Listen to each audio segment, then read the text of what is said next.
Hello friends, good morning. നമ്മുടെ Kerala T V സീരിയലിലേക്ക് എല്ലാവർക്കും സ്വാഗതം. നമ്മുടെ ദേവയാനി ഇങ്ങനെ കിടക്കുമ്പോണ്ടല്ലോ, ആദർശം അങ്ങോട്ടേക്ക് വരുക കേട്ടോ.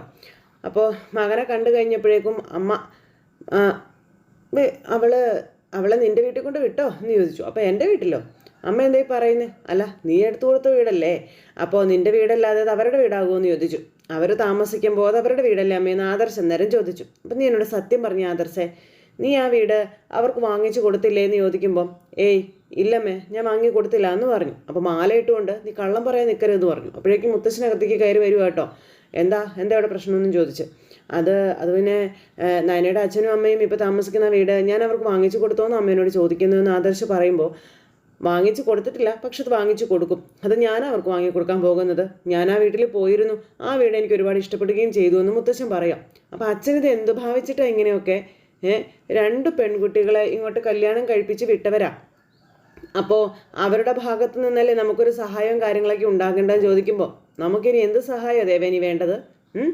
നീ എടുപ്പത് പൊന്നുമായിട്ടാണ് ഇങ്ങോട്ട് വന്നത്, അതെല്ലാം ഇപ്പോഴും നിന്റെ കൈ തന്നെ ഇല്ലേ എന്ന് മുത്തശ്ശൻ ദേവേനോട് ചോദിക്കുക. പിന്നെ കുടുംബസ്വത്ത് ഭാഗം വെച്ച് കിട്ടിയത് അതെല്ലാം ഇപ്പോഴും നിന്റെ പേരിൽ തന്നെയല്ലേ ഉള്ളതെന്ന് ചോദിച്ചു. ഇവിടെ ആർക്കും സ്വത്തിൻ്റെ പണത്തിൻ്റെ ഒന്നും ആവശ്യമില്ല. പിന്നെ കയറി വരുന്ന പെൺകുട്ടികൾക്ക് മനുഷ്യപ്പറ്റുണ്ടാവണം, മാത്രമേ ഞങ്ങൾ ആഗ്രഹിക്കുന്നുള്ളൂ എന്ന് മുത്തശ്ശൻ പറഞ്ഞു. അല്ല, അവൾക്ക് വിശേഷമില്ല എന്ന് പറഞ്ഞത് സത്യമാണല്ലോ അല്ലേ എന്ന് ദേവയാനി ഇങ്ങനെ ചോദിക്കുമ്പോൾ ആദർശിന് കലി വരുന്നുണ്ട് കേട്ടോ. രണ്ടാൾക്കും ഒന്നിച്ചു കഴിയാനുള്ള ഒരു അവസരം നീ കൊടുത്തിട്ടില്ല. പിന്നെ ഇതുപോലത്തെയുള്ള ചോദ്യങ്ങൾ ചോദിക്കാതിരിക്കുന്ന ദേവയാനി നല്ലതെന്ന് പറയുമ്പോൾ എങ്ങനെ ചോദിക്കാതിരിക്കുക വെച്ചാൽ ഇത്തിരി സമയം കിട്ടിക്കഴിഞ്ഞാൽ ഇവൻ ഓഫീസിൽ നിന്ന് ഓടി അവൾക്കരികിലേക്കാണ് എത്തുന്നത്. മുത്തശ്ശൻ ഇത്തരം തരം താഴ്ന്ന വർത്തമാനം കേട്ടിട്ട് കൈ വരാൻ തുടങ്ങി കേട്ടോ. അപ്പോൾ നിൻ്റെ അച്ഛനും വീട്ടുകാരും തമ്മിൽ ഇപ്പോഴും നല്ല ബന്ധമാണ്. എന്നിട്ട് നീ കണ്ടിട്ടുണ്ടോ ഏത് നേരവും നിൻ്റെ അച്ഛൻ ഭാര്യ വീട്ടിൽ കിടന്ന് കറങ്ങുന്നത് നീ കണ്ടിട്ടുണ്ടോടാന്ന് ചോദിച്ചു. അപ്പോൾ ഓരോരുത്തർക്ക് ഓരോരോ സ്വഭാവങ്ങളാണ് ദേവയാനി. നീ നിൻ്റെ ഭർത്താവിന് കൊടുത്ത സ്നേഹത്തെക്കാൾ കൂടുതലാണ് നയനമോളിപ്പോൾ ഇവന് കൊടുത്തുകൊണ്ടിരിക്കുന്നത്. അതുപോലെ തന്നെ മോളുടെ വീട്ടുകാരും. അതുകൊണ്ടായിരിക്കും ഇടയ്ക്കിടയ്ക്ക് ഇവൻ മോളുടെ വീട്ടിലേക്ക് ഓടി ഓടി പോകുന്നതെന്ന് മുത്തശ്ശൻ അന്നേരം പറഞ്ഞു. പിന്നെ നിൻ്റെ വീട് പോലെ അത്ര ദൂരമൊന്നും ഇല്ലല്ലോ നയനമോളുടെ വീട്ടിലേക്ക്, ഇവിടെ അടുത്തല്ലേ, എപ്പോൾ വേണമെങ്കിലും അങ്ങോട്ട് പോവുകയോ വരികയോ ഒക്കെ ചെയ്യാമല്ലോ എന്ന് മുത്തശ്ശൻ പറഞ്ഞു. എന്തിനും ന്യായീകരണം പിന്നെ ഉണ്ടല്ലോ അച്ഛാ അല്ലേ? മോളെ 41 ദിവസം വ്രതമെടുത്ത് ഞാൻ ഉൾപ്പെടെ ഈ വീട്ടിലെ എല്ലാ ആണുങ്ങളും മലയ്ക്ക് പോകണമെന്ന് നിർബന്ധം പിടിച്ചപ്പോൾ നീയാ. അങ്ങനെ പറഞ്ഞതിന് ശേഷം നിനക്ക് വലിയ വീഴ്ചയാണ് ഉണ്ടായത്. അത് ഭഗവാൻ നിന്നെ പരീക്ഷിച്ചതാണെന്ന് വേണം കരുതാൻ എന്ന് മുത്തശ്ശൻ പറയുമ്പോൾ എന്നെ അങ്ങനെ ഭഗവാൻ പരീക്ഷിക്കേണ്ട കാര്യം എന്താണെന്ന് ദേവയാനി. അത് നീ സ്വയം ചോദിക്കേണ്ട ഒരു ചോദ്യമാണെന്നും ഇനി എന്തായാലും ജയനോ അജയനോ അല്ലെങ്കിൽ ഇവനോ ആരും നയനമോളെയോ വീട്ടുകാരെയും തള്ളി പറയില്ല. അങ്ങനെ തള്ളിക്കളയാൻ ഇവർക്കൊരിക്കലും പറ്റില്ലെന്നും പിന്നെ എപ്പോഴെങ്കിലും അങ്ങനെ പറയുകയാണെങ്കിൽ അത് നിന്നെ തൃപ്തിപ്പെടുത്താൻ വേണ്ടി മാത്രമായിരിക്കുമെന്നും മുത്തശ്ശനും ഈ ദേവയാനിയോട് സത്യങ്ങളെല്ലാം ചെന്നിരുന്ന് പറഞ്ഞു കൊടുക്കുക. കാരണം നയനമോൾ ഈ വീട്ടിൽ ജീവിക്കേണ്ടവളാണെന്ന് അവരെല്ലാവരും മനസ്സിലാക്കി കഴിഞ്ഞെന്നും പറഞ്ഞു. അതിന് നീ ഉൾപ്പെടെ ചിലർക്ക് മാത്രം മനസ്സിലാവാത്തതായിട്ടുള്ളൂ എന്ന് മുത്തശ്ശൻ പറയാം. ഇതെല്ലാം കേട്ട ആദർശ സൈഡിൽ നിൽപ്പുണ്ട്. ഞാൻ പറഞ്ഞില്ലേ, നീ വന്നതിൽ പിന്നെ പലപ്പോഴും പറഞ്ഞിട്ടുണ്ട് ഈ വീട്ടിലെ കാരണവരായ ഞാൻ എടുക്കുന്ന തീരുമാനവും എൻ്റെ വാക്കുകളും സത്യമാണെന്ന്. അങ്ങനെയാണെങ്കിൽ നിനക്കും ഞാൻ ഈ പറഞ്ഞ കാര്യങ്ങൾ സത്യമാണെന്ന് വിശ്വസിച്ചൂടെ എന്ന് ചോദിക്കുമ്പോൾ ഈ ഒരു കാര്യത്തിൽ മാത്രം അച്ഛൻ്റെയും ഇവൻ്റെയും വാക്കുകൾ എനിക്ക് കണക്കിലെടുക്കാൻ പറ്റുന്നില്ല എന്ന് ദേവയാനി അന്നേരം ആദർശനോടും അച്ഛനോടുമായിട്ട് പറയുക.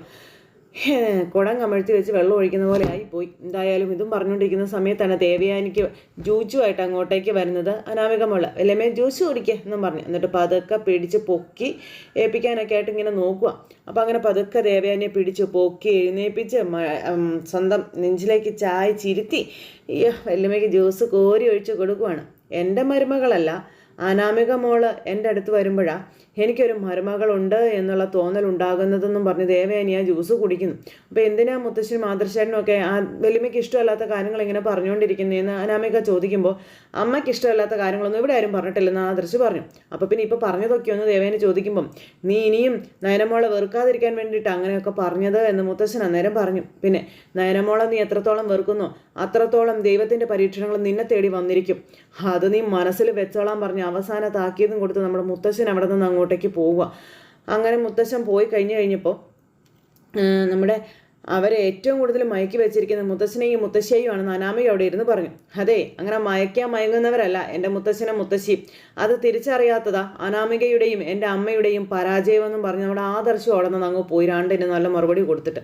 അപ്പോൾ ഇതെന്താ വല്ലമ്മ ഇങ്ങനെയെന്ന് ചോദിക്കുമ്പോൾ അവരൊന്നും പറയുന്നത് മോള് കാര്യമാക്കണ്ട, പറയുന്നവരെന്ത് വേണമെങ്കിലും പറഞ്ഞോട്ടെ, എന്നാലും എൻ്റെ നിലപാടിന് യാതൊരു മാറ്റവും ഉണ്ടാവില്ല മോളെ എന്നും പറഞ്ഞുകൊണ്ട് അനാമികയോട് പറയുമ്പോൾ അനാമിക നിന്ന് ചിരിക്കുവാണ് പുറകിലിരുന്ന്.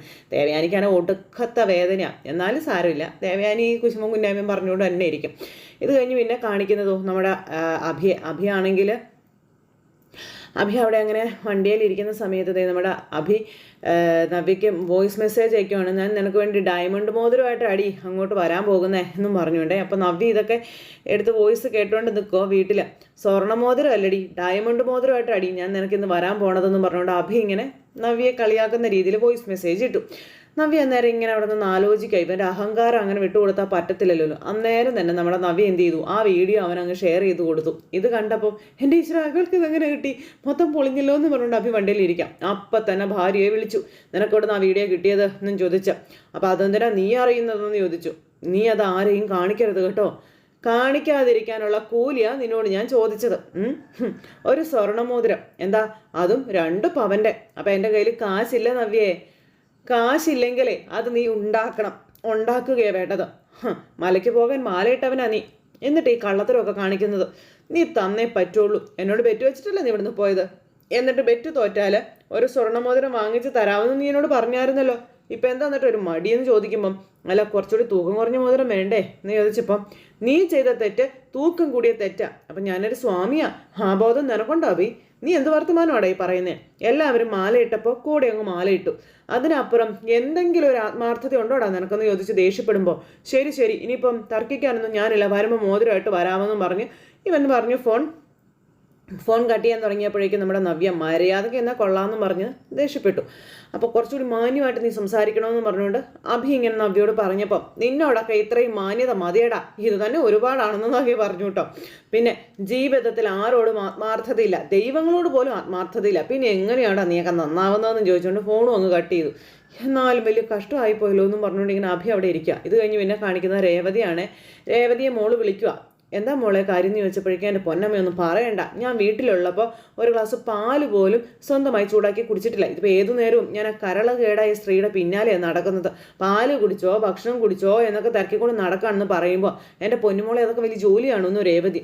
ഇടയ്ക്ക് ജ്യൂസ് ഉൾപ്പെടെ എല്ലാം ഉണ്ടാക്കി കൊടുക്കുന്നുണ്ട്, പിന്നെ ഒരു കുളി കഴിഞ്ഞ് വരുമ്പോൾ തല തോർത്തി കൊടുക്കുന്നുണ്ട്. അതൊന്നും എനിക്ക് ശീലമുള്ള കാര്യങ്ങളല്ലല്ലോ അമ്മയെന്ന് പറയുമ്പോൾ അതുകൊണ്ട് മോൾക്ക് എന്താ നഷ്ടമൊന്നുമില്ലല്ലോ. തൽക്കാലം മോൾ അവരെ സോപ്പിട്ട് തന്നെ നിൽക്കാൻ അമ്മ പറഞ്ഞു കൊടുക്കുന്നു. മരുമോളും അമ്മായിമയും തമ്മിൽ ശത്രുതയില്ല, അകൽച്ച കൂടി വരുന്നതിനനുസരിച്ച് അവൾക്ക് കിട്ടാനുള്ളത് മോൾക്ക് കിട്ടിക്കൊണ്ടിരിക്കും, അവരത് മോൾക്ക് തരുമെന്ന് പറഞ്ഞുകൊണ്ടിരിക്കുമ്പോൾ അതുകൊണ്ട് മാത്രമാണ് ഞാൻ എല്ലാം സഹിക്കുന്നത് എന്നും പറഞ്ഞുകൊണ്ട് ഇങ്ങനെ അമ്മയോട് വർത്താനം പറഞ്ഞുകൊണ്ടിരിക്കുമ്പോഴാണ് ദേവയാനി അങ്ങോട്ട് വാതിൽ തുറന്നു വരുന്നത്. അനാമിക ഫോണിൽ സംസാരിക്കുന്നത് ദേവയാനി കേട്ടോണ്ട് വരിക. ദേവയാനിക്ക് വേദന കാരണം ഒരു രക്ഷയില്ല. ഈ സമയത്ത് ശരിയമ്മ വല്യമ്മ വരുന്നത് ഞാൻ കട്ടാക്കുവാന്ന് പറഞ്ഞ് പെട്ടെന്ന് നമ്മളെ ഫോൺ അങ്ങ് കട്ടാക്കിയിട്ടോ. അപ്പോൾ വല്യമ്മേ എന്ന് പറഞ്ഞ് വലിയ ചിരിയൊക്കെ ചിരിച്ച് അടുത്തേക്ക് ചെന്നു. മോളെ അമ്മയെ വിളിക്കുമായിരുന്നു എന്ന് ചോദിക്കുമ്പോൾ അതേന്ന് പറഞ്ഞു. ആരെ സഹിക്കുന്ന കാര്യമാണ് പറഞ്ഞതെന്ന് ചോദിച്ചപ്പം അത് പിന്നെ വല്യമ്മയ്ക്ക് അറിയാവുന്ന കാര്യമല്ലേ, എന്നെ സ്നേഹിക്കാത്തൊരു ഭർത്താവാണല്ലോ എനിക്കപ്പോൾ ഉള്ളത്. അത് വല്യമ്മയൊക്കെ ഉള്ളത് കൊണ്ട് എല്ലാം സഹിച്ചതുകൊണ്ട് മുന്നോട്ട് പോകാമെന്ന് പറയാമായിരുന്നു എന്നും പറഞ്ഞ് വേഗം കഥ തിരിച്ചിടുമ്പോഴേക്കും മോളെ ജീവിതം ഇട്ടെറിഞ്ഞിട്ട് പോകാനേ വലിയ എളുപ്പമാണ്, അതിനാരെക്കൊണ്ടും പറ്റുന്ന കാര്യമാണ് മോളെ. പിന്നെ എന്നാലേ താളം തെറ്റിയ ജീവിതം നേരെയാക്കി മുന്നോട്ട് കൊണ്ടുപോകുന്നതിലാണ് നമ്മുടെ മിടുക്കിരിക്കുന്നതെന്നൊക്കെ പറഞ്ഞു കൊടുക്കണം. പിന്നെ നമ്മുടെ ജീവിതം തകരണമെന്ന് ആഗ്രഹിക്കുന്നവരുടെ മുന്നിൽ നമ്മൾ ജീവിച്ച് കാണിച്ചു കൊടുക്കുകയാണ് വേണ്ടതെന്നും പറഞ്ഞു. അപ്പം ഞാൻ ഇവിടെ നിന്ന് പോയാൽ ഇവിടുത്തെ 2 മരുമക്കളും പടക്കം പൊട്ടിച്ച് ആഘോഷിക്കും വല്ലുമേ, അത്തരം സന്തോഷങ്ങൾ ഒഴിവാക്കാൻ വേണ്ടിയിട്ടാണ് ഞാൻ ഇവിടെ നിന്ന് പോകാതിരിക്കുന്നതെന്നും പറഞ്ഞ് അന്നേരം അവരെ കുറ്റം പറയാം. എന്നാലും വിവാഹം കഴിഞ്ഞാൽ ഇങ്ങനെ തളയ്ക്കപ്പെടുമെന്ന് ഞാൻ ഒരിക്കലും കരുതിയില്ല വല്യമ്മേ. ഇപ്പോൾ അസുഖമുള്ള വല്യമ്മയെ നോക്കുന്നത് കൊണ്ട് സമയം പോകുന്നത് അറിയുന്നില്ല, അല്ലെങ്കിൽ ഞാൻ ഇതിനകത്തിരുന്ന് ബോറടിച്ച് ചത്തേനെ എന്നൊക്കെ പറയുമ്പോൾ അയ്യോ വല്യമ്മയുടെ ചിരി. എൻ്റെ അസുഖങ്ങളൊക്കെ പൂർണ്ണമായും ഭേദമാവട്ടെ മോളെ, അതിനുശേഷം മോളുടെ ഇഷ്ടങ്ങളൊക്കെ ഞാൻ സാധിച്ച് തന്നോളാവെന്ന് ദേവയാനി പറഞ്ഞു. ശരി വല്യമ്മേ എന്നും പറഞ്ഞുകൊണ്ട് ഇങ്ങനെ മോള് പറയുമ്പോൾ അയ്യോ മോളെ ഒരു തലോടിയിട്ട് ഇങ്ങനെ നിൽക്കുക 2 കൂടെ. ആ സമയത്ത് പിന്നെ കാണിക്കുന്ന നമ്മുടെ നവ്യ ഇരിക്കുന്നു. നവ്യയ്ക്ക് ജ്യൂസുമായിട്ട് അങ്ങോട്ടേക്ക് ജലജ വരുക. ഇതെന്താ എന്ത് ജ്യൂസാണെന്ന് ചോദിച്ചു. ഇത് പപ്പായ ജ്യൂസ് വല്ലതും ആണോ, അല്ല കമ്പിളി നാരങ്ങ കണ്ടറിഞ്ഞോളൂടി ഓറഞ്ച് ജ്യൂസാണെന്ന്. അപ്പോൾ പറയുന്നോണ്ട് നിങ്ങൾക്ക് എന്താ കുഴപ്പമെന്ന് ചോദിച്ചു. ജ്യൂസ് അടിച്ചുകൊണ്ട് തന്നതും പോരാ, അതിനത് പറയുകയും വേണമെന്ന് ചോദിച്ചു. ഇത് കുടിച്ചു കഴിഞ്ഞാൽ വയറ്റിലുള്ള എൻ്റെ കുഞ്ഞ് പോകുമെന്ന് നവ്യ ചോദിച്ചു. എന്നാൽ പിന്നെ നീ കുടിക്കണ്ടെന്ന് പറഞ്ഞു. ഉടനെയൊന്നും ചെയ്യില്ലെന്ന് എൻ്റെ വിശ്വാസം. അങ്ങനെ ചെയ്താൽ പിന്നെ നിങ്ങൾക്കും നിങ്ങളുടെ മോനും ഇവിടെ നിലനിൽപ്പില്ലെന്ന് എനിക്ക് അറിയാമെന്നും നവ്യ ഇവരോട് പറയണം. നീ പറയുന്നതെല്ലാം ഞാൻ ചെയ്തു തരുന്നുണ്ട്, അതിൻ്റെ കൂടെ സംസാരം കൂടി വേണ്ട കേട്ടോ എന്ന് പറഞ്ഞു ജലജ നവ്യയോടെ. അങ്ങനെ നവ്യ ജ്യൂസ് കുടിച്ചുകൊണ്ടിരിക്കുക. അപ്പോഴാണ് അഭിയുടെ വണ്ടി വരുന്നതും അഭി അങ്ങോട്ടേക്ക് കയറി വരുന്നതും. ഞാൻ പറഞ്ഞത് വാങ്ങിയോ എന്ന് ചോദിച്ചു. അപ്പോഴേക്കും അനാമിക ഓടി ഇറങ്ങി വരുമോ ഇവരുടെ അരികിലേക്ക്. കാണിച്ച് കവറുണ്ടല്ലോ എന്ന് പറഞ്ഞിട്ട് കവർ മേടിച്ച് നോക്കുന്നു. കവറിൽ നോക്കുമ്പോൾ അതിനകത്ത് വലിയൊരു മോതിരം. ഇത് കണ്ട് ജലജയും അനാമികയൊക്കെ അന്തം വിട്ട് നോക്കുക കേട്ടോ. നവ്യ ഭയങ്കര സന്തോഷത്തിലാണ് ഇവരുടെ മുന്നിൽ. വലിയൊരു മോതിരം നവ്യയുടെ കയ്യിലിരിക്കുന്നു. അനാമിക വാ തുറന്ന് പിടിച്ചിങ്ങനെ നിൽക്കുക. അതുപോലെ അഭിയാണെങ്കിൽ പേടിച്ച് വിറച്ചു. ഇത് സ്വർണ്ണമാണോ എന്ന് ചോദിച്ചു അനാമിക. കണ്ടിട്ട് നിനക്ക് അതാ തോന്നുന്നതെന്ന് ചോദിച്ചു അന്നേരം നവ്യ. ദേ സ്വർണത്തിലും മുങ്ങിത്താഴുന്നവരല്ലേ, ഇത് സ്വർണ്ണമല്ലെന്ന് നിനക്കതാ തോന്നുന്നുണ്ടോ എന്ന് ചോദിച്ചു. അപ്പോഴേക്കും ജലജ മേടിച്ചിട്ട് ഇതിങ്ങനെ നോക്കുക. ഇത് 916 ആണല്ലോ എന്ന് ജലജ. ഇത് 2 പവനില്ലേടാന്ന് ചോദിക്കുമ്പോൾ ഒട്ടും കുറവില്ല, ഇത് നീ തന്നെ എൻ്റെ കയ്യിലോട്ട് ഇട്ട് തന്നേ എന്ന് പറഞ്ഞ് നവ്യ നിർബന്ധം പിടിക്കുക. അതെന്തിനാണ്, നമ്മുടെ നിശ്ചയമല്ലാണോ എന്ന് ചോദിച്ചു അഭി. കല്യാണത്തിന് മുൻപ് നീ ഡയമണ്ട് എൻ്റെ കഴുത്തിലിട്ട് തന്നിട്ടുള്ളതാ, ഞാൻ പോലും പറയാതെ തന്നെ. ഇപ്പം പിന്നെ എന്താ ഒരു പ്രയാസം എന്ന് നവ്യ അഭിയോട് ചോദിച്ചു എന്ന് പറഞ്ഞ് നിൽക്കുക കേട്ടോ. നമ്മുടെ അഭി വാങ്ങിച്ചുകൊണ്ട് വന്ന ആൾ തന്നെ അത് കയ്യിലിട്ട് തരുന്നതാ നല്ലതെന്നൊക്കെ പറയുമ്പോൾ അഭി നിവർത്തികേട് കൊണ്ട് അത് മേടിച്ച് നവ്യയുടെ കയ്യിലിടുക. നീ എന്താണ് ഇവനെ കൊണ്ട് ഈ ചെയ്യിക്കുന്നത്? മൂർത്തീസ് ജ്വല്ലറിയിലെ വെറും ഒരു തൊഴിലാളി മാത്രമാണ് ഇവൻ. അവനെ കൊണ്ട് നീ എന്തിനാടി ഇങ്ങനെയൊക്കെ ചെയ്യിക്കുന്നത്? ഇവനെവിടെ നിന്നാണ് ഇത്ര പൈസ എന്ന് ചോദിച്ചപ്പം ഇതിപ്പോൾ ആദർശേട്ടൻ്റെയും മുത്തശ്ശൻ്റെയും മുത്തശ്ശിയുടെയും വഴിക്ക് തന്നെ അഭിയേട്ടനും, അല്ലെങ്കിൽ ഒരു കാരണവുമില്ലാതെ സ്വർണ്ണമോതിരമൊക്കെ വാങ്ങിച്ചു കൊടുക്കുമെന്ന് അനാമിക ഇങ്ങനെ ചോദിക്കുന്നു അഭിയോട്. ഇന്നെന്താടാ ഇവിടെ ബർത്ത്ഡേ വല്ലതും ആണോ? അഭിയൊന്നും മിണ്ടുന്നില്ല. ബർത്ത്ഡേ ഒക്കെ വരുന്നതേ ഉള്ളൂ, അന്നിതൊന്നും പോരാ കേട്ടോ. അന്ന് കനത്തിൽ തന്നെ വേണം. അന്ന് എനിക്കൊരു ഡയമണ്ട് നെക്ലേസാണ് വേണ്ടത്, അതിവ വാങ്ങിച്ചു തരും അല്ലേടാ എന്ന് നവ്യ ഇങ്ങനെ ചോദിക്കുമ്പോഴും അവിയൊന്നും മിണ്ടുന്നില്ല. അപ്പം നിനക്ക് എന്താടാ അവി പറ്റിയതെന്ന് അമ്മ മോനോട് ചോദിക്കാം. ആ സമയത്ത് അത് പിന്നെ മലയ്ക്ക് പോകാൻ മാല ഇട്ടിരിക്കുമ്പോഴേ ഭാര്യമാർ പറയുന്നതെല്ലാം കേൾക്കണം എന്നാ പറയുന്നതെന്ന് അഭി. ആരാ നിന്നോട് അങ്ങനെയൊക്കെ പറഞ്ഞത്? അത് പിന്നെ ഒരു ജ്യോത്സ്യരെ കണ്ടപ്പോൾ അദ്ദേഹമാണ് പറഞ്ഞത്. നവ്യക്ക് ചിരി വരും. നവ്യ നിന്ന് ചിരിക്കാനും തുടങ്ങിയിട്ടോ. മല കയറുമ്പോൾ അതിന് പൂർണ്ണ ഫലം കിട്ടണമെങ്കിൽ ഭാര്യമാർ തൃപ്തരായിരിക്കണം എന്ന്. എന്നാൽ പിന്നെ നിനക്കൊരു സ്വർണ്ണക്കിരീടം ചോദിച്ചുകൂടായിരുന്നോ? ഇവ വാങ്ങിച്ച് തന്നേനേലോ എന്ന് കളിയാക്കുമ്പോൾ ഈ സമയത്ത് എന്ത് പറഞ്ഞാലും അവനത് വാങ്ങിച്ച് തന്നിരിക്കുമെന്ന് പറഞ്ഞു ഈ നവ്യ. അപ്പോഴേക്ക് അനാമിക അവിടെ നിന്ന് മനസ്സിൽ പറയാം, എന്നെ കെട്ടിയിട്ടുണ്ട് ഒരു കിഴങ്ങൻ, അവനെ കാലാണെങ്കിൽ കൊള്ളത്തില്ല എന്നും പറഞ്ഞുകൊണ്ട് ഇങ്ങനെ ഇവിടെ നിൽക്കുന്നു കേട്ടോ. അപ്പോൾ നിന്റെ സെലക്ഷൻ കൊള്ളാം കേട്ടോ, നല്ലതാണെന്നൊക്കെ പറഞ്ഞപ്പോൾ പുതിയ ഫാഷനാ നവ്യയുടെ. ഇതിന് എത്ര ആയടാ? അത് പിന്നെ നമ്മുടെ ജ്വല്ലറിയിൽ നിന്നായതുകൊണ്ടേ പണിക്കൂലി പകുതി എടുത്തിട്ടുള്ളൂ, എന്നാലും 2 പവന് 1.25 അടുപ്പിച്ചായിട്ടില്ലടാന്ന് ചോദിക്കുമ്പോൾ അതൊക്കെ ആയി എന്ന് പറഞ്ഞു അഭി. ക്രെഡിറ്റ് കാർഡിൽ ലക്ഷങ്ങളുടെ ബാധ്യതയുണ്ട് നിനക്ക്, ഇതൊക്കെ എപ്പോൾ തീർക്കും നീ എന്നൊക്കെ ചോദിച്ചപ്പോൾ അതൊക്കെ ഇവൻ തീർത്തോളും, അതിൻ്റെ പേരിൽ ഇവിടെ ആരും വിഷമിക്കേണ്ട കാര്യമൊന്നുമില്ല കേട്ടോ എന്ന് നവ്യ പറഞ്ഞു. അമ്മയാകാൻ പോകുന്ന ഭാര്യയ്ക്ക് കുഞ്ഞിൻ്റെ അച്ഛൻ കൊണ്ട് നീ സമ്മാനം ഇഷ്ടപ്പെട്ടു കേട്ടോ എന്നും പറഞ്ഞ് നവ്യ ഇങ്ങനെ പറഞ്ഞു കേട്ടോ. അതും പറഞ്ഞ് ചിരിച്ചുകൊണ്ട് നമ്മുടെ നവ്യ അകത്തേക്ക് കയറിപ്പോയപ്പോൾ അഭി ഇങ്ങനെ വെള്ളത്തിൽ വീണ കോഴിയെപ്പോലെ നിൽക്കുക. അപ്പോഴേക്കും അമ്മ, എടാ നിനക്കിത് എന്തിൻ്റെ കേടാന്ന് ചോദിച്ചു. അപ്പോൾ പെട്ടുപോയമേ, അവൾ പറഞ്ഞതുപോലെ ചെയ്തില്ലെങ്കിൽ അമ്മയെ തളയ്ക്കുമെന്ന് പറഞ്ഞായിരുന്നു. എന്നെയോ? ആ അതെ. അപ്പോൾ അതെങ്ങനെ അപ്പച്ചിയെ തളയ്ക്കുന്നതെന്ന് അനാമിക വന്ന് ചോദിച്ചു. അപ്പോഴേക്കും ഇങ്ങനെ മൊത്തത്തിൽ ഒരു ഇതായിട്ട് ഇങ്ങനെ നിൽക്കുക. ഞാനും അത് ശ്രദ്ധിക്കാതിരുന്നിട്ടില്ല. അവൾ എന്തു പറഞ്ഞാലും അപ്പച്ചി അത് ചെയ്തു കൊടുക്കുമല്ലോ, അവളെ എന്താ അപ്പച്ചിക്ക് പേടിയാണോ എന്ന് അനാമിക ചോദിക്കുമ്പം അത് പിന്നെ അവരുടെ വയറ്റിലൊരു കുഞ്ഞുള്ളത് കൊണ്ടേ അവൾ എന്തു പറഞ്ഞാലും അത് ചെയ്തു കൊടുക്കണം എന്നാണല്ലോ ഇവൻ്റെ മുത്തശ്ശനും മുത്തശ്ശിയും ഒക്കെ പറഞ്ഞിരിക്കുന്നതേ. അതുകൊണ്ട് തൽക്കാലം അതൊക്കെ കേട്ടേ പറ്റത്തുള്ളൂ മോളെ. അപ്പം എന്നെ ഉപദേശിക്കാറുണ്ട് 2 ആളും, എന്നിട്ട് കാര്യത്തോടെടുക്കുമ്പോൾ നിങ്ങളും അവളുമാർ സഹായിച്ചുകൊണ്ടിരിക്കുകയാണല്ലോ, അതെന്താ അങ്ങനെയെന്നൊക്കെ നേരം അനാമിക ഇവരോട് ചോദിക്കണം. അതും പറഞ്ഞ് അനാമിക അവിടെ നിന്ന് അങ്ങ് പോയി. ആ സമയം ജലജ നാശം എന്നും പറഞ്ഞിങ്ങനെ നിൽക്കുക. അഭി പോകാൻ തുടങ്ങിയപ്പം എടാ അതെ അമ്മ മാല മോഷ്ടിച്ച് അവളുടെ ബാഗിൽ കൊണ്ടുവന്ന് വെച്ചില്ലേ, അതിൻ്റെ വിഷ്വൽസൊക്കെ അവളുടെ കയ്യിലുണ്ടമ്മയെന്ന് പറയുമ്പോൾ ജലജ പിന്നെയും ഞെട്ടി. മോൻ്റെ കള്ളത്തരം മോൻ പറഞ്ഞില്ല, അവളത് പ്രദർശിപ്പിക്കുമെന്ന് പറഞ്ഞതുകൊണ്ടാണ് ഞാൻ അവൾക്കത് മേടിച്ചു കൊടുത്തതെന്ന് അവൻ പറയും കേട്ടോ. ഇനിയിപ്പോൾ എൻ്റെ തലയെടുക്കാൻ അവൾ പറഞ്ഞാലും നീ എടുക്കുമല്ലോടാ എന്നും പറഞ്ഞ് ജലജ അവിടെ നിന്ന് പോയി. അഭിയാണെങ്കിലോ എന്നും പറഞ്ഞുകൊണ്ട് ഇങ്ങനെ അവിടെ നിൽക്കുക കേട്ടോ. ഇത് കഴിഞ്ഞതിന് ശേഷം പിന്നെ കാണിക്കുന്നത് നമ്മുടെ അനിയാണ്. അനി അവിടെ ഇരുന്ന് ഇങ്ങനെ എന്തൊക്കെയോ എഴുതിക്കൊണ്ടിരിക്കുന്ന സമയത്ത് അനാമിക അതുവഴി വരുന്നത്. വന്നപ്പോൾ അനിയെ കണ്ടു. സമാധാനമായി. അല്ല എന്നെ കല്യാണം കഴിച്ചതിന് ശേഷം കവിത എഴുതുന്നത് കണ്ടല്ലോ, എന്താ വിഷയം എന്ന് ചോദിച്ചപ്പം ദുരന്ത ദാമ്പത്യം, അത് വിജയിച്ച് പ്രണയമായി മാറാൻ വലിയ താമസമൊന്നും ഇല്ല എന്ന് അനാമിക പറഞ്ഞപ്പോഴേക്കും നിനക്കിപ്പോൾ എന്താ വേണ്ടതെന്ന് ചോദിച്ചു അനി. നിന്റെ ജ്വല്ലറിയിൽ പുതിയ ഫാഷനിലുള്ള ആഭരണങ്ങൾ വന്നു കഴിഞ്ഞാൽ നീ അത് വാങ്ങിക്കൊടുക്കണമെന്ന് ആഗ്രഹിക്കുന്നത് എനിക്കായിരിക്കില്ല, അവൾക്കായിരിക്കും. വഴക്കുണ്ടാക്കാനായിട്ട് പുതിയ വിഷയമായിട്ട് വരുവാണെന്ന് ചോദിച്ചു. എനിക്ക് വർക്കുണ്ടെന്ന് പറഞ്ഞു. അതെ, നിന്റെ അഭേട്ടന് അയാളുടെ ഭാര്യയോട് അതിയായ സ്നേഹമുണ്ട്, സിമ്പതിയും ഉണ്ട്. അതുകൊണ്ട് എന്താ അയാൾ 2 പവൻ്റെ സ്വർണ്ണമോതിരവ അവൾക്ക് മേടിച്ചുകൊണ്ട് കൊടുത്തിരിക്കുന്നത്. ആര്? അഭിയോ? ഏയ്, അവരൊരിക്കലും അങ്ങനെയൊന്നും ചെയ്യില്ല. പക്ഷേ അയാളത് ചെയ്തു. എന്തൊക്കെ പറഞ്ഞാലുവേ അയാൾക്ക് ജനിക്കാൻ പോകുന്ന കുഞ്ഞിൻ്റെ അമ്മയല്ലേ അവള്. അതിൻ്റെ സ്നേഹം എന്തായാലും അയാൾക്ക് കാണാതിരിക്കുമോ? നിനക്കാ എന്നോട് ഒരു സ്നേഹവും ഇല്ലാത്തതെന്നും പറഞ്ഞ് ഇങ്ങനെ പറയുന്ന അനാമികയോട് അഭി അങ്ങനെ ചെയ്തിട്ടുണ്ടെങ്കിൽ അതിൻ്റെ പിന്നിൽ മറ്റെന്തെങ്കിലും കാരണം കാണുമെന്ന് അനി പറഞ്ഞു. അങ്ങനെ പ്രത്യേകിച്ച് കാരണമൊന്നും ഇല്ലടാ. അയാൾക്ക് അയാളുടെ ഭാര്യയോട് സ്നേഹമാണ്, അത്രേ ഉള്ളൂ കാര്യം. ജീവിതത്തിൽ ആരോടും സ്നേഹമില്ലാത്ത ഒരുത്തനാ അഭി. അപ്പം പിന്നെ അവന് അത് ചെയ്തതിൽ ഒരു കാരണം ഉണ്ടാകും. അവനെ അല്ലാതെ മറ്റാരും ഇന്നും വരെ സ്നേഹിച്ചിട്ടില്ല. അക്കാര്യത്തിൽ നിങ്ങൾ രണ്ടുപേരും ഒരുപോലെയാണെന്ന് അനാമികയോട് അനി പറഞ്ഞു.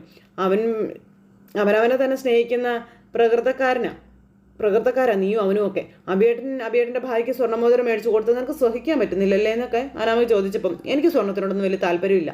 അതുകൊണ്ട് തന്നെ ഞാൻ ആർക്കും അത് വാങ്ങിച്ചു കൊടുക്കാറുമില്ല. സ്വർണം തന്നിട്ടുള്ള സ്നേഹമൊന്നും എനിക്ക് വേണ്ടാന്നും നമ്മുടെ അനി പറഞ്ഞപ്പം ഇങ്ങനെ ഒരു മറുപടി തന്നെയാണ് നിന്നിൽ നിന്ന് ഞാൻ പ്രതീക്ഷിച്ചതും. അവളുമാരെന്തായാലും മിടുക്കികളാ. ഇവളൊരു ചെല്ലം നിറയെ സ്വർണം കൊണ്ടും പോയി.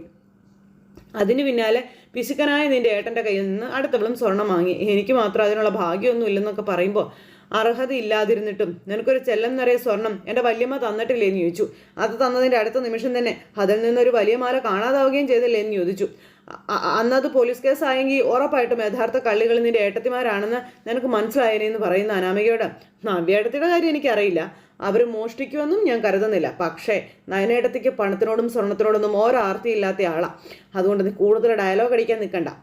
അവരെ നിന്റെ ഗണത്തിൽ നീ പെടുത്താനും നിൽക്കണ്ട എന്ന് പറഞ്ഞു. അപ്പം നീ നന്നാവത്തില്ലടാ, ഒരിക്കലും നന്നാവത്തില്ല. അവളുമാരെല്ലാം നിന്റെ കണ്ണിൽ പരിശുദ്ധകൾ, ഞാൻ മാത്രം കൊള്ളരുതാത്തവൾ എന്ന് പറഞ്ഞുകൊണ്ട് തുള്ളിച്ചാടി അനാമിക അവിടെ നിന്ന് പോയപ്പോൾ തൻ്റെ ജീവിതത്തെപ്പറ്റി ആലോചിച്ച് അതിന് തലയ്ക്ക് കൈ കൊടുത്ത് അവിടെ ഇരിക്കുക. ഇത് കഴിഞ്ഞതിന് ശേഷം പിന്നെ കാണിക്കുന്ന അഭിയാട്ടോ. അഭി ഇങ്ങനെ അവിടെ ഇരുന്ന് മൊബൈലിൽ എന്തൊക്കെയാണ് നോക്കിയിട്ട് എൻ്റെ ഈശ്വര ഇവളിങ്ങനെ തുടങ്ങിയ പൈസ പോകുന്നതിന് ഒരു പഞ്ഞവും കാണത്തില്ലല്ലോ എന്നും പറഞ്ഞിരിക്കുന്നത്. അപ്പോഴാണ് നവ്യ അങ്ങോട്ടേക്ക് വരുന്നത്. നവ്യ കണ്ടു കഴിഞ്ഞപ്പോൾ പിന്നെ ഇങ്ങനെ ഒന്നും അല്ലാതിരിക്കുക. നീ എന്താ ഫോണിൽ തപ്പുന്നതെന്ന് ചോദിച്ചപ്പോൾ ഒന്നുമില്ലെന്ന് പറഞ്ഞു. അഭി എന്നിട്ട് ഒന്നും അല്ലാത്ത പോലെ ഇങ്ങനെ ഇരിക്കും കേട്ടോ. എന്താടാ കാര്യം? ഒന്നും കൂടുതൽ ആലോചിച്ച് നീ കൂട്ടണ്ട കേട്ടോ. നിൻ്റെ അമ്മ ആഭരണം മോഷ്ടിച്ചിട്ട് എൻ്റെ അമ്മയുടെ ബാഗിൽ വെച്ചതിൻ്റെ വിഷ്വൽസ് എൻ്റെയും നയനയുടെയും ഫോണിലുണ്ട്. അതുകൂടാതെ ഒരിക്കലെടുക്കാൻ പറഞ്ഞിട്ട് നീ പോയി മൂക്കറ്റം വരെ ആഹാരം കഴിക്കുന്ന ആ ഒരു ദൃശ്യം ഞാൻ എൻ്റെ മൊബൈലിൽ പകർത്തിയത്. അതുകൊണ്ട് മലയ്ക്ക് പോയിട്ട് വരുന്നത് വരെ നീ കുറച്ച് ഒതുങ്ങിയേ പറ്റൂ എന്ന് നവ്യ അഭിയോട് പറയുക. നിന്റെ ഭാഗത്തു നിന്ന് എന്തെങ്കിലും വീഴ്ച വന്നാൽ പിന്നെ നീ ശരിക്കും വീഴ്ത്തു നിന്നെ ഞാൻ. ഒരു മാറ്റവും ഇല്ലെന്ന് പറഞ്ഞു. ഇതുപോലെ അവസരം മുതലാക്കുന്ന ഒരു ചേച്ചി അനുജത്തി ഞാൻ എൻ്റെ ജീവിതത്തിൽ കണ്ടിട്ടില്ലെന്ന് പറയുന്ന അഭിയോട് എടാ ഞാനേ അവസരം മുതലാക്കാറുള്ളൂ. എൻ്റെ അനിയത്തി ഉണ്ടല്ലോ, അവളെ പോലെ പാവപ്പെട്ട പെൺകുട്ടികളെ ഈ ലോകത്ത് കാണാൻ പോലും കഴിയില്ലടാ. നിനക്കൊന്നും അറിയില്ലടാ എൻ്റെ നയനയുടെ മഹത്വം എന്താണെന്ന്. എന്ന് വെച്ചാൽ മഹാനായ അച്ഛൻ്റെ മക്കളല്ലേ നീയൊക്കെ, പിന്നെ എങ്ങനെ മഹത്വം ഇല്ലാതിരിക്കുമെന്നൊക്കെ ചോദിച്ചുകൊണ്ട് ദേ കളിയാക്കുമ്പോൾ അതേടാ എൻ്റെ അച്ഛൻ മഹാനായ വ്യക്തി തന്നെയാടാ. നിൻ്റെ അച്ഛനോന്ന് ചോദിച്ചു. എൻ്റെ അച്ഛൻ നല്ല മനുഷ്യനാണെന്നൊക്കെ പറയുമ്പോൾ അതിനെപ്പറ്റി നീ കൂടുതലൊന്നും സംസാരിക്കാൻ നിൽക്കണ്ട. അനന്തമൂർത്തി എന്ന വലിയ മനുഷ്യൻ്റെ പേര് കേട്ട തറവാട്ടിലേക്ക് കയറി വരാൻ കഴിയാത്തതിൻ്റെ പേരിൽ നീയൊക്കെ കാണിച്ചു കൂട്ടിയത് എന്താണെന്ന് ചോദിച്ചു. എന്താ അടിയെന്ന് ചോദിക്കുമ്പോൾ നിൻ്റെയൊക്കെ കുടുംബത്തിനും പത്രാസിനൊക്കെ പറ്റിയൊരുത്തി വീട്ടിലേക്ക് കയറി വന്നിട്ടുണ്ടല്ലോ, അവളെ കൊണ്ട് നിനക്കൊക്കെ എന്താടാ ഗുണം? വിവാഹം കഴിക്കുന്ന പെണ്ണിന് വേണ്ടുന്ന സ്നേഹവും സംരക്ഷണവും പരിചരണവും എല്ലാം കൊടുക്കുന്നവനാണ് യഥാർത്ഥ ആണ്, അല്ലാതെ നിന്നെപ്പോലെ വെറും പാഴല്ലടാന്ന് പറഞ്ഞു. നീ എന്നെയും എന്നെ ജനിക്കാൻ പോകുന്ന കുഞ്ഞുങ്ങളെയും സ്നേഹിച്ചില്ലെങ്കിൽ ധൈര്യത്തോടെ എനിക്ക് പറയാൻ പറ്റും എൻ്റെ ജീവിതം ദാരിദ്ര്യമാണെന്ന്. അത് ഞാൻ പറഞ്ഞിരിക്കും. ഒരു പെൺകുട്ടി അവളുടെ ഭർത്താവ് സ്നേഹിക്കുമ്പോഴാടാ, അവളെ വിശ്വസിക്കുമ്പോഴാടാ, അവളെ ആത്മാർത്ഥമായി ഒന്ന് അടക്കി പിടിക്കുമ്പോഴാടാ അവൾ സമ്പന്നയാകുന്നതെന്നൊക്കെ നവ്യ പറഞ്ഞപ്പം എന്നാൽ എൻ്റെ ചിന്ത അങ്ങനെയല്ല. പണമുള്ളവനാണ് സമ്പന്നൻ, അതുകൊണ്ട് നേടാൻ പറ്റാത്തതായിട്ടേ ഒന്നുമില്ല എന്ന് നവ്യയോട് തർപ്പിച്ച് പറയുകയും ചെയ്തു. അത് നിനക്ക് പണം ഉണ്ടെങ്കിൽ എന്നെ പോലെയുള്ള പെൺകുട്ടികളെ ഇനിയും നിനക്ക് സ്വന്തമാക്കാമെന്നും പറഞ്ഞുകൊണ്ട് നവ്യ ഇവനോടുമായിട്ട് പറയുക. അങ്ങോട്ടും ഇങ്ങോട്ടും രണ്ടുപേരും കൂടെ വഴക്കും വക്കാനുമായിട്ട് നിൽക്കുന്നിടത്ത് ഇന്നത്തെ കഥ അവസാനിച്ചു. അപ്പോൾ എല്ലാവരും കാത്തിരുന്ന് കാണുന്നോട്ടെ. എല്ലാവർക്കും നല്ലൊരു ദിവസം ആശംസിക്കുകയാണെങ്കിൽ നന്ദി.